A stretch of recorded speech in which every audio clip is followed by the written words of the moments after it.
1997 and beyond changed golf and the Masters forever. Here's Rich Lerner.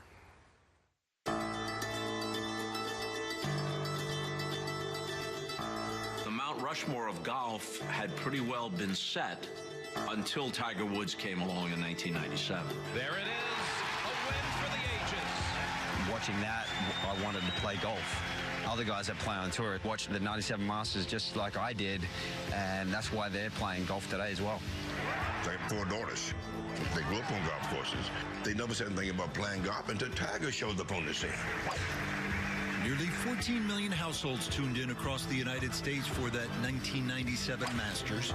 Ratings jumped 65% from the previous year. He was a star.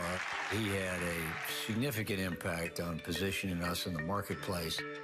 The Masters ends in April. In May, Commissioner Fincham sits down the TV networks and says, okay, the new TV contract goes into effect in 1999.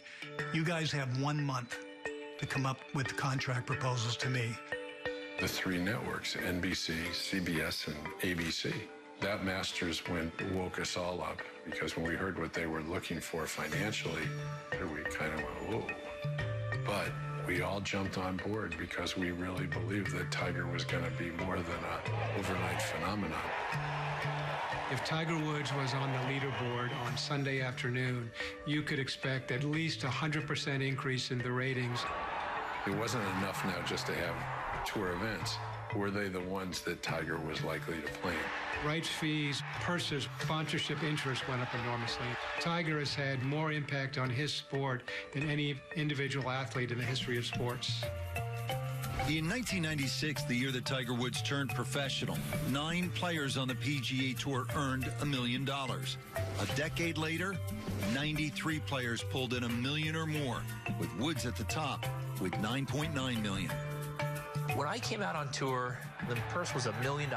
The entire purse. First place, $180,000. And I remember thinking mid-90s, I wonder if someday we'll play for $1 million first place check. I don't know, probably not in my lifetime, but I hope we do. And here we are every week, $1 million+ first place check. And that's due to Tiger.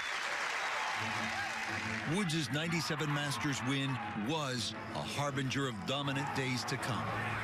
We got so euphoric about that, we thought he'd win every tournament they ever played for the rest of his life. It was clear that this was the new best golfer in the world. It was my first Masters, so that was my first experience with the Masters, being trampled to death basically by Tiger Woods. That tournament started the run of when he showed up in form. We knew it was over, he knew it was over, and he knew that we knew it was over. 15-shot roll. This is the greatest performance in golf history. Woods continued to redefine what was possible.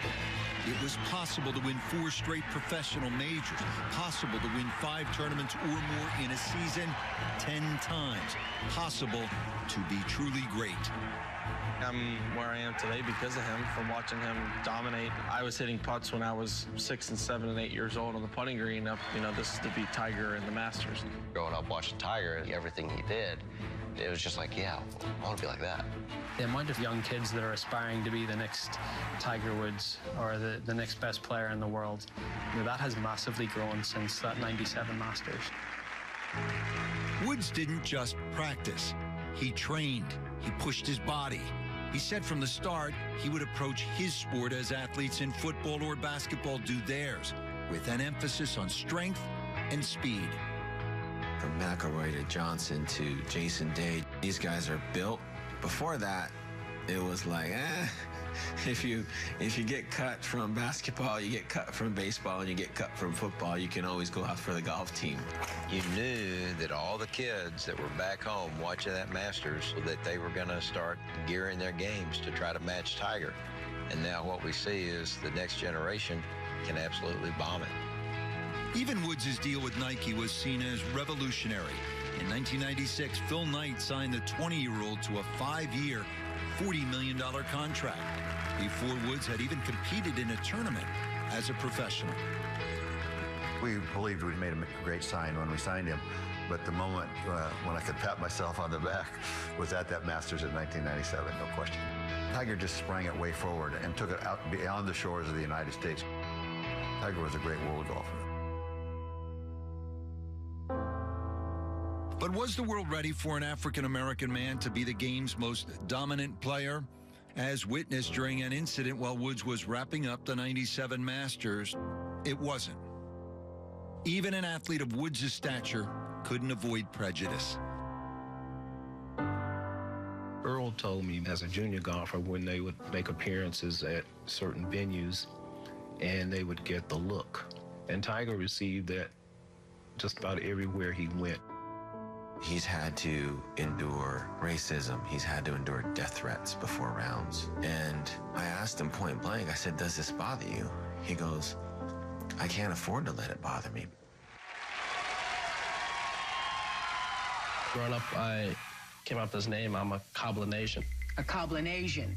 Caucasian, blue, black, Indian, Asian. Cablinasian. Unfortunately, we are put in boxes in America. It's nice for Tiger to say, I want to be, multiracial, but blackness really calls for solidarity, for people being unified to actually fight for rights, to make change.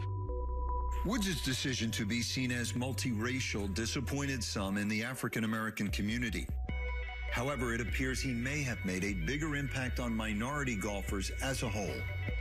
November of 1997, they created the First Tee program, designed to bring not just more minority kids, but kids from disadvantaged backgrounds and expose them to golf. I don't know if that exists without Tiger Woods. Hard to believe, 21 years old. This for the record. There it is, a win for the ages. For over 20 years, Woods has generated debate.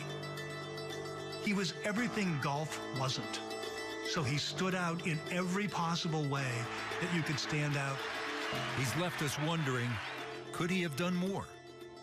But now he has us considering just how much more he will do.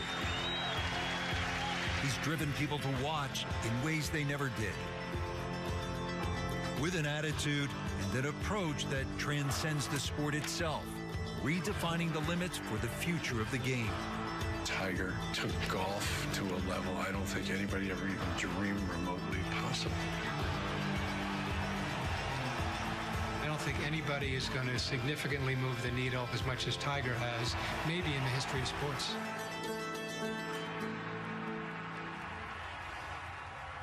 And here we are, 21 years later, talking Tiger at the Masters again.